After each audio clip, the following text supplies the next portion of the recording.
A small room doesn't have to feel small, but most of them do, and almost always for the exact same reasons. Let's start with the one mistake that almost every small room makes. Mistake number 1, oversized furniture. You've seen it, a space that has everything it needs, the right furniture, a neutral palette, decent lighting, and yet it still feels cramped, closed in, a little heavy. Notice how the oversized sectional sofa completely dominates this room. It touches 2 walls and leaves almost no negative space anywhere in the sightline.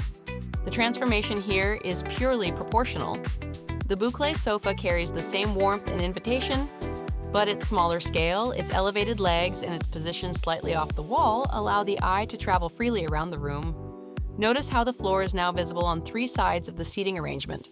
That visible floor, especially when it's a warm, light wood, is what makes a room feel spacious. The oval coffee table is deliberate.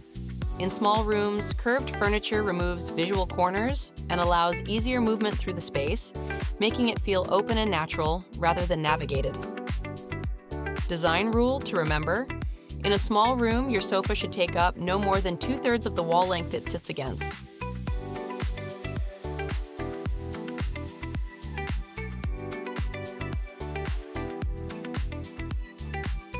Mistake number 2, dark colors everywhere. Dark color palettes have had a major moment in interior design, and for good reason.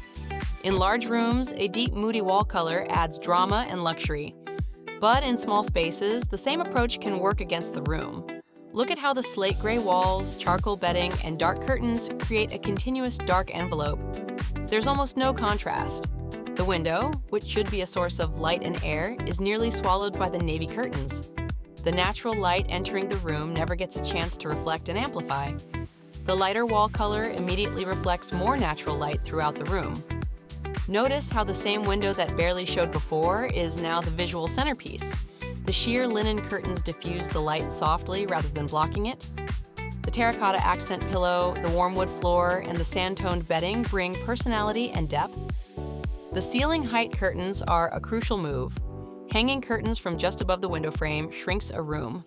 Hanging them near the ceiling, even in a room with average ceiling height, draws the eye upward and creates the visual suggestion of a taller space. Design rule to remember: in small spaces, walls should be lighter than your furniture. Let your textiles and accessories carry the darker tones. Mistake number 3, cluttered surfaces. When every inch of a tabletop, shelf, or counter is covered with objects, even beautiful objects, the eye doesn't know where to rest. Look at the bookshelf in particular. Books stacked in multiple directions, objects placed in front of rows, layered items of different heights and colors. There's no breathing room anywhere in the composition. Notice how the cleared surfaces instantly make the room feel larger. The bookshelf has transformed from storage into a designed moment. The color-organized books create a subtle gradient. The empty shelf space doesn't feel empty, it feels intentional.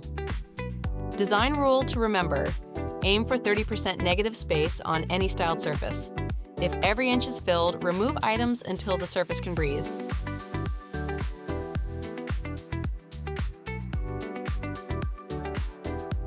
Mistake number 4, poor lighting. One overhead light is the single most common lighting mistake in small spaces. And it's also one of the easiest to fix without any electrical work. A single central fixture creates flat, uniform illumination. It eliminates shadows, which sounds like a benefit, but shadow is what gives a room depth and dimension. Notice how every corner of this room disappears into shadow. The architecture of the room, the molding, the transition between wall and floor, loses its definition entirely under the flat overhead wash.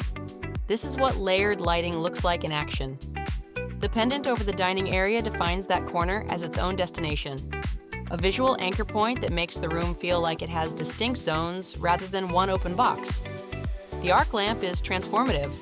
Notice how its curve draws the eye up and then back down, creating a visual arc of height in the room. The LED underlighting at floor level is a trick borrowed from hospitality design. That soft glow at the base of furniture lifts the pieces visually and creates a sense that the furniture is floating, which, paired with the visible floor gap, makes the room feel airier. Design rule to remember: Every room needs at least 3 light sources, and none of them should be directly overhead as the primary source.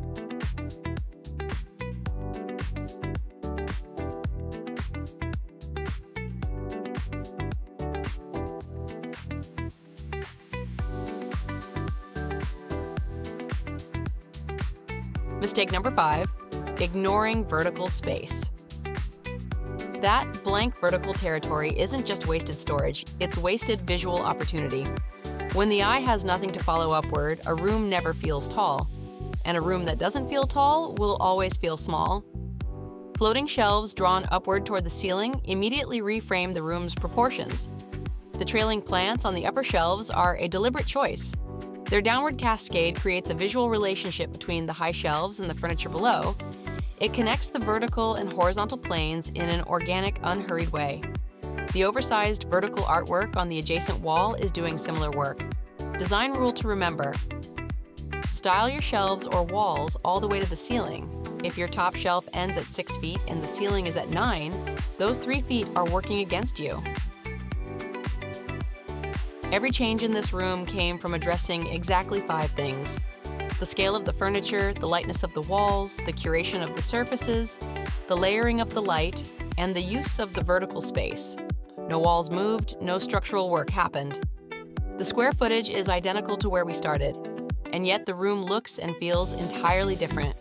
Not because it's bigger, but because every design decision now works in the same direction. To open the space, to extend the sightline, to draw the eye upward and outward, to let light move freely through the room. This is what thoughtful small space design looks like.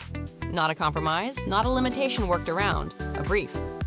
Whether the space is a studio apartment, a narrow urban living room, or a compact bedroom, the principles that make it feel generous and intentional are the same everywhere.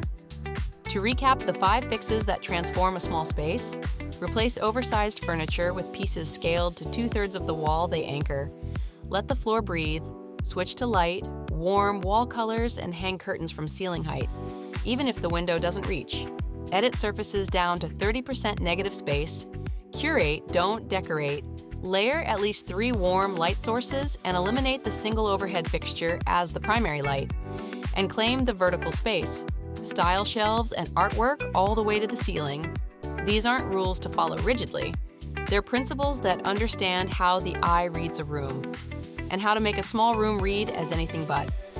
And if there's a specific room type you'd like to see transformed, a studio apartment, a narrow kitchen, a compact entryway, leave it in the comments below.